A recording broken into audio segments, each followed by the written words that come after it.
in their team composition than we did in their match yesterday versus Finland, with Zonda really showing off his hero pool, bringing out the McCree, bringing out the Roadhog.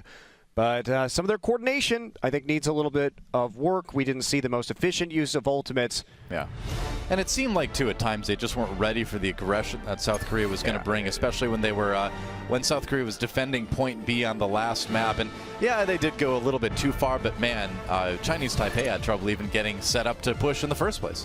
I think why it's so fun to watch Miro on that Winston is because he knows his limits so well. He knows when he can select a target and go in, pick that target off, and then escape back with another jump towards his team. And we really saw it when we were watching from his perspective, his skill on Winston, his ability to place the barrier perfectly to ignore all damage, to play with that wall. And check this out. Okay. All right, it's a real strategy then. Maybe Taiwan was serious because they are actually going with the same thing they used against Australia, the Torbjorn, the Symmetra. You know, I talked to Tyrong a lot yesterday, and he really believes in this, and I was convinced he was trolling me because, I mean, look at this comp. How can you look at this comp and not think you're being trolled? But they're running against Chinese Taipei here, so we'll see if it works out. Yeah, same setup, same placement for the Torbjorn turret. Although they aren't running the Junkrat this time. That is a big difference, and I think that does make a big difference in terms of the amount of zone control you get out of this defense. So I wonder if that's going to have an impact and how well this is going to work or not. I think that they may be anticipating a Tracer, in which case the McCree is a lot better. And there's Miro going to get slapped immediately. Sleep dart immediately. Wasn't expecting Eddie Boss to come in from behind with that Ana, and they're going to lose their tank. I mean, he was on a really cheesy flank there, Doa. I agree. So he was trying to get an instant kill, but got found out. And but that is a huge number of kills as they walk through the Symmetra turrets. Man, I was going to say, they just walked into the meat grinder there, and Eska popping off the headshots to finish a lot of the members of Chinese Taipei. That was brutal, and look at that right off the bat. Tyrone getting so much charge, he can put down the teleporter right away. Okay, well, that's big. They certainly were not ready for that. They caught the Reinhardt out on the flank too far forward. Of course, Miro would normally be standing in the position he is now, or up on top of the bridge, not in a building, trying to hide. But I don't know what that was, but he was just a distraction. He was just there to make the Chinese Taipei team seem overconfident, I guess. Here's the thing, is that even though he died, what happened next was, because he died, basically Chinese Taipei as a team charged forward because they thought they had a 6v5, and they walked into all of the Symmetra turrets. So maybe it was a bait, Doa. Maybe it was a part of the plan. I wouldn't put it past him, you know, as we see in the lower right, Chinese Taipei trying to set back up again. On the main screen, of course, South Korea with that defense. Eska sitting behind that Reinhardt shield, poking away at Baby Nai's position. And here comes the Dragon Strike, not catching anybody, though. Chinese Taipei just trying to clear room to go through. Eska coming from behind, though, with that Deadeye. Not finding anybody quite yet with it, though. And kills coming in on both sides. They've lost Zumba, they lost Tyrong, and that Symmetra. Oh, nice flash ping in the end for the trade on the Hanzo. And Miro taken out. Looks like this might be Chinese Taipei's opportunity here. Graviton Surge comes in, no real follow-up. And the teleporter lives. That could be big. That's the thing, is the teleporter's still alive, Doa, so they're just going to file back in as quick can be here. Wow. All right, I'm a believer. You know, I love Symmetra just because I think she's fun to play, but I'm starting to believe in this. South Korea is really making this Symmetra work, man. Are you starting to believe in the nano-boosted Symmetra? That's going to be the real question. You know, I don't know if you want to do that in this situation. No, you don't. You use it for Genji, right? So he can't reflect. But here's one thing that Arhan, if he actually gets... Okay, we'll wait for a second as they break it down. Now they're going to try to get that combo with the Dragon Strike. Don't get anyone with it again. That's 2 Dragon Strikes with Zonda, but no kills. Lazy Titan does manage to pick up the turret, though, that Aron put down. Miro, though, with the return kill on that Zarya. Zonda sneaking around the outside, maybe trying to get a bit of time on the point as it is, but no. I think he's looking for the teleporter right now. Yeah, he's got to be. Yep. But it's a good hiding place. It's actually right next to the point. There it is, just got used. They actually got full use of that. Oh, but he picks off Aron right away on that nice shot. Zonda. Yeah, with one on Tyrong as well. But now here's, I think, where you maybe consider switching off of the Symmetra. You've lost that teleporter. You've only got 9% ult charge to bring it back up again. Yeah, right back to the Lucio. I think that's what you got to do now. I think that's absolutely true, Doa, particularly because there's only 45 seconds left. So get the Lucio in, try and build up your sound barrier so you can contest during overtime. This is tense, though. Earthshatter comes in. Aron setting up the turret, trying to bring it up to level 2. Oh, but he gets slapped right before he can use his ultimate. That could be big. And Chinese Taipei coming in with a lot of kills here. I think South Korea's going to have to give up this payload. He's going to try and get that molten core in Doa, but he will fall in the end. And that was one of those times where you actually want to preemptively molten core just so you can build the turret up faster. So I think that's a bit of a mistake there from Arhan on the Torbjorn. It will allow the point capture by Chinese Taipei. And then we're going to see the switch over to the Genji. So nice final push there. Zonda having a big part of that, getting some crucial pickoffs. You know, it was so close. They brought that down to about 30 seconds until the match would have been over. So, you know, even though they didn't hold all the way, it still worked quite nicely. Lazy Titan comes in. He gets caught in the Tobalstein over from South Korea. That Graviton Surge bringing in a couple kills, but the kills come in for Chinese Taipei with the return Graviton Surge from the other side, and they're going to keep that payload going.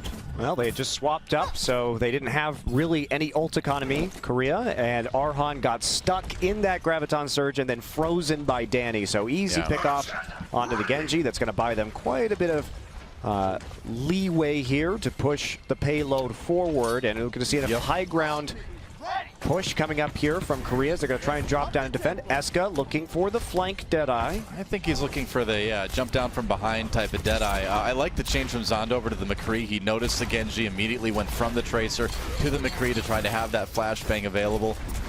And we'll see how South Korea defends here on the bridge here. Eska going down though, Zonda coming in from behind, and now they know that McCree's up for Chinese Taipei. Sound barrier used on the red team side. Sound barrier now coming in for South Korea as they try to defend, but they've lost a lot of people already.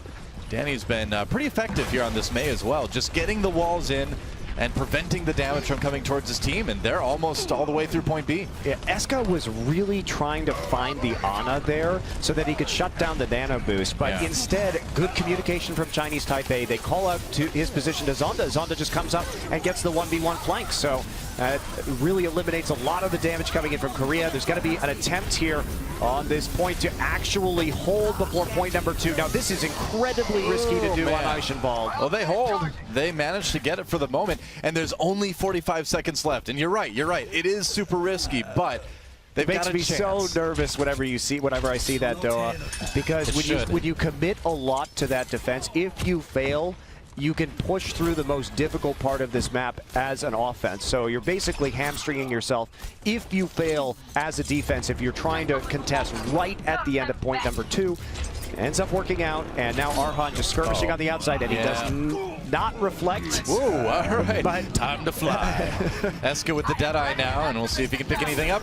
Oh, he does get Eddie Boss. Actually, I believe he got 2 at that before the Sleep Dart came in. I think that was a bit brave of Eddie Boss to try to go for that while the Deadeye was channeling. Meanwhile, Lazy Titan taken down. Graviton Surge comes in.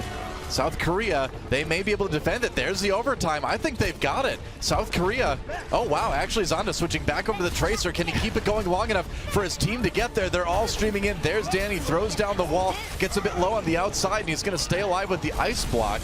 They're really kind of coming in one by one, but overtime is still ticking. There's the Earth Shatter. And I don't think that's going to be enough. Overtime's going to go away faster and faster here. There's the Graviton Surge yet again just to take out the opposing Zarya. A punch to the face of Eddie Boss, and that will be it. South Korea will limit Chinese Taipei to just 1 point here on Eichenwald. Yeah. Well, great hold at the end. Again, a bit risky. That could have been if South Korea had messed up on the defense, it could have been a straight push through to the 3rd point for Chinese Taipei. But as it is, it's relatively easy to push through point number 2 as offense, so South Korea has a lot to work with here. They pull out the Symmetra again, they pull out the Torbjorn again. Just barely can't hold that 1st point, and Chinese Taipei manages to get a good push all the way nearly to point number 2 after that. Yeah, I mean, I think we're seeing what we expected out of this match, right? As we take a look at some of Eska's stats on McCree here, really playing an awesome McCree, as usual, no surprise there. But we expected South Korea to come into this with an edge, but we also expected Chinese Taipei to at least give South Korea a bit of a challenge, and they certainly are doing that so far. Yeah, that's certainly the expectation as we head into the other side of Eichenwald now. So South Korea going to be running with Arhan on the Genji potentially, and nothing too surprising coming out of Chinese Taipei, going a little bit tank heavy, triple tank, but when you have that 1st point defense, if you can hold the archway with the Reinhardt and the Mei, you can just force them into some smaller chokes to come through around the sides. Yeah.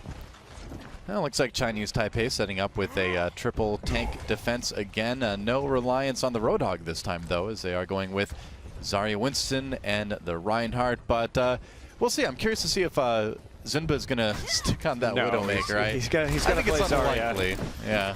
He will most likely play Zarya right here. You never know. I mean, you can maybe do a surprise Widowmaker on this map and try to just walk in behind the Reinhardt. Nope, there's a Zarya switch. Well, a man can dream. I just don't think the sight lines are really there for a Widowmaker on this first point. When you have so many flanking options, having very rapid backline flankers like Tracer and Genji typically are better for this first point. Yeah. All right, here we go. South Korea trying to push forward. Zonda up on the high ground there. Eska just firing some bullets and take down that shield quickly. And Chinese Taipei just doing everything they can to delay this push from South Korea. As they come through, nice kill onto Lazy Titan. Eska already doing work. They've got a couple, and they are just going to bulldoze their way forward. Zunba with 2 on that Zarya already. Danny on his own in the back. Everybody just getting forced right out of the area, and it looks like it's going to be a pretty quick point A take for South Korea. Yeah, Chinese Taipei doesn't really have an answer to Eska's McCree. There wasn't really any hero that they were using that could actually get damage back onto him, so it's a bit of a shooting gallery for Eska right there. Yeah. They just waited for the Mei wall cooldown to be down, and the tanks opened up, played very aggressively in the front, so Eska had a huge amount of room to move. Now we're seeing Zonda switch over to the McCree, and we will see those McCree on McCree duels again, trying to control the high ground, at least for now. Yep. Generally what you have to do is the defense on this map, but it's tough against a Genji like Arhan. I hear a nano boost being used somewhere. Chinese Taipei trying to give themselves some sort of advantage. They go ahead and put it down on the Baby now as he goes in with the Reinhardt. Arhan biding his time though. He's got that Dragon Blade ready, and now he's going to go after it. With the flashbangs right there. Oh, that was so close, man. He's a little bit lucky that he didn't die to the fan the hammer. Meanwhile, the rest of his team pushing that payload forward. Danny forced to ice block there as he backs off into the bridge already. So Chinese Taipei did okay on offense, but they are giving ground very quickly on the defense. Even though that push was successful, Doa, I do question that Dragon Blade usage just a little bit on the Zonda. He wasn't close to getting the Deadeye up.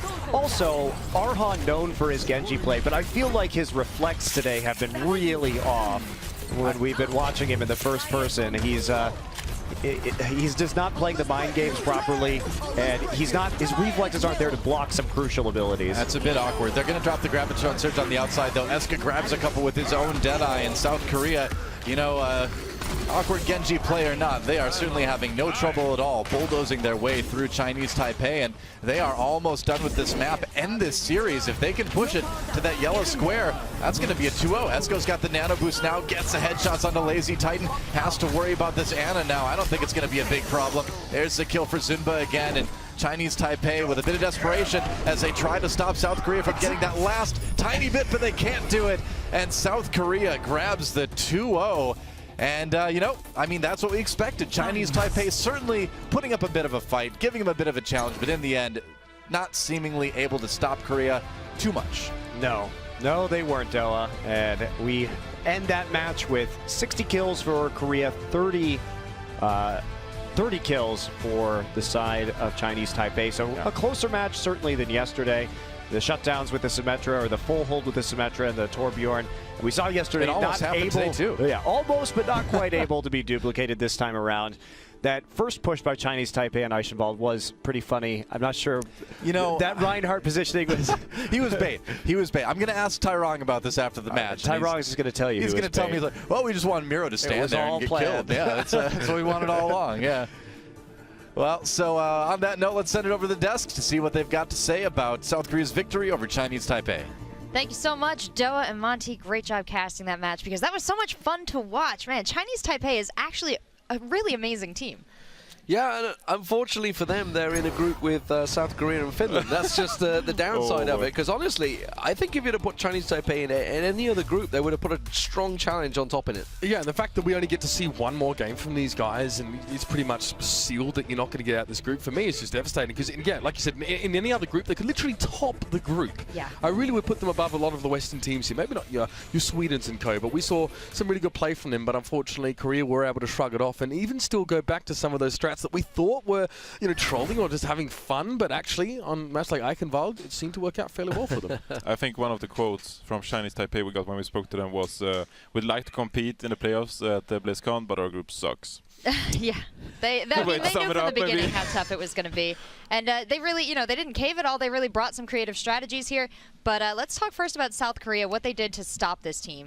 They had some really creative holds on Anubis, and I know this was this was something that I was so happy to see with Right. Bastion. Yeah, I mean, they play the Bastion there on Anubis.